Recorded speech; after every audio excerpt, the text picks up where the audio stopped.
Praise the Lord.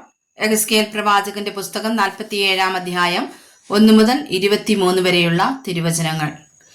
അവൻ എന്നെ ആലയത്തിന്റെ പ്രവേശനത്തിങ്കൽ മടക്കിക്കൊണ്ടുവന്നപ്പോൾ ആലയത്തിന്റെ ഉമ്മരപ്പടിയുടെ കീഴെ നിന്ന് വെള്ളം കിഴക്കോട്ട് പുറപ്പെടുന്നത് ഞാൻ കണ്ടു. ആലയത്തിന്റെ മുഖം കിഴക്കോട്ടല്ലോ. ആ വെള്ളം ആലയത്തിന്റെ വലത്തുഭാഗത്ത് കീഴെ നിന്ന് യാഗപീഠത്തിന് തെക്കുവശമായി ഒഴുകി അവൻ വടക്കോട്ടുള്ള ഗോപുരത്തിൽ കൂടി എന്നെ പുറത്തു കൊണ്ടുചെന്ന് പുറത്തെ വഴിയായി കിഴക്കോട്ട് ദർശനമുള്ള ഗോപുരത്തിൽ കൂടി പുറത്തെ ഗോപുരത്തിലേക്ക് ചുറ്റി നടത്തി കൊണ്ടുപോയി. വെള്ളം വലത്തുഭാഗത്തുകൂടി ഒഴുകുന്നത് ഞാൻ കണ്ടു. ആ പുരുഷൻ കയ്യിൽ ചരടുമായി കിഴക്കോട്ട് നടന്നു. 1000 മുഴം അളന്നു എന്നെ വെള്ളത്തിൽ കൂടി കടക്കുമാറാക്കി. വെള്ളം നരിയാണിയോളമായി. അവൻ പിന്നെയും 1000 മുഴം അളന്നു എന്നെ വെള്ളത്തിൽ കൂടി കടക്കുമാറാക്കി. വെള്ളം മുട്ടോളമായി. അവൻ പിന്നെയും 1000 മുഴം അളന്നു എന്നെ കടക്കുമാറാക്കി. വെള്ളം അരയോളമായി.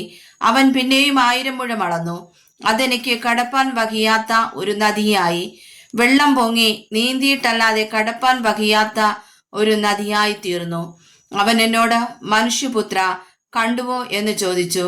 പിന്നെ അവൻ എന്നെ നദീതീരത്ത് മടങ്ങി ചെല്ലുമാറാക്കി.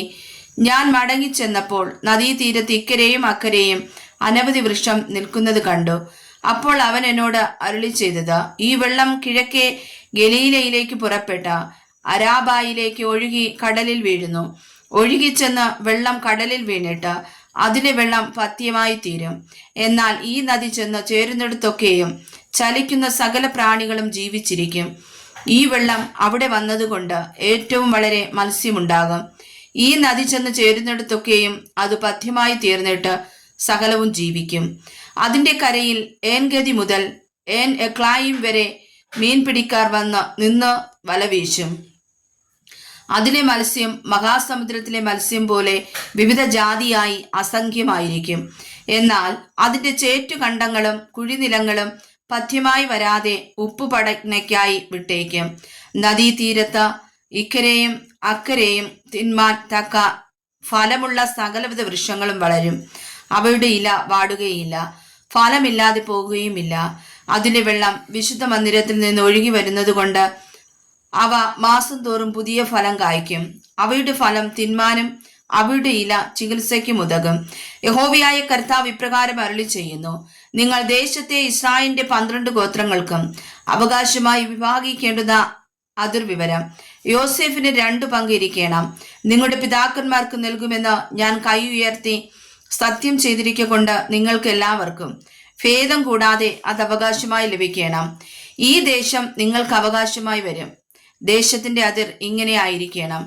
വടക്ക് ഭാഗത്ത് മഹാസമുദ്രം മുതൽ ഹെദ്ലോൻ വഴിയായി സെദാദ് വരെയും ഹമാത്തും ബെരോത്തയും ദമേശക്കിന്റെ അതിരിനും ഹമാത്തിന്റെ അതിരിനും ഇടയിലുള്ള സിബ്രയീമും ഹൗറാന്റെ അതിരിങ്കലുള്ള നടുഹാസേരും, ഇങ്ങനെ അതിർ സമുദ്രം മുതൽ ദമേശക്കിന്റെ അതിരിങ്കലും ഹസറേനാൻ വരെ വടക്കേ ഭാഗത്ത് വടക്കോട്ടുള്ള ഹമാത്തിന്റെ അതിരിങ്കലുമായിരിക്കണം. അത് വടക്കേ ഭാഗം. കിഴക്ക് ഭാഗമോ ഹൗറാൻ, ദമേശക്, ഹിലയാദ് എന്നിവയ്ക്കും ഇസ്രായേൽ ദേശത്തിനുമിടയിൽ യോർദാൻ ആയിരിക്കണം. വടക്കേ അതിർ മുതൽ കിഴക്കേ കടൽ വരെ നിങ്ങൾ അളക്കണം. അത് കിഴക്കേ ഭാഗം. തെക്ക് ഭാഗമോ തെക്കോട്ട് താമാർ മുതൽ മെരീബോത്ത് കാദേശ് വെള്ളം വരെയും മിസ്രയീം തോട് വരെയും മഹാസമുദ്രം വരെയും ആയിരിക്കണം. അത് തെക്കോട്ട് തെക്കേ ഭാഗം. പടിഞ്ഞാറ് ഭാഗമോ തെക്കേ അതിർ മുതൽ ഹമാത്തിലേക്കുള്ള തിരിവിന്റെ അറ്റം വരെയും മഹാസമുദ്രം ആയിരിക്കണം. അത് പടിഞ്ഞാറേ ഭാഗം. ഇങ്ങനെ നിങ്ങൾ ഈ ദേശത്തെ ഇസ്രായേൽ ഗോത്രങ്ങൾക്ക് തക്കവണ്ണം വിഭാഗിച്ചു കൊടുക്കണം. നിങ്ങൾ അതിനെ നിങ്ങൾക്കും നിങ്ങളുടെ ഇടയിൽ വന്നു പാർക്കുന്നവരായി നിങ്ങളുടെ ഇടയിൽ മക്കളെ ജനിപ്പിക്കുന്ന പരദേശികൾക്കും അവകാശമായി ചീട്ടിട്ട് വിഭാഗിക്കണം. അവർ നിങ്ങൾക്ക് ഇസ്രായേൽ മക്കളുടെ ഇടയിൽ സ്വദേശികളെ പോലെ ആയിരിക്കണം. നിങ്ങളോട് കൂടെ അവർക്കും ഇസ്രായേൽ ഗോത്രങ്ങളുടെ ഇടയിൽ അവകാശം ലഭിക്കണം. പരദേശി വന്ന് പാർക്കുന്ന ഗോത്രത്തിൽ തന്നെ നിങ്ങൾ അവൻ അവകാശം കൊടുക്കണമെന്ന് യഹോവയായ കർത്താവിന്റെ അരുളപ്പാട്.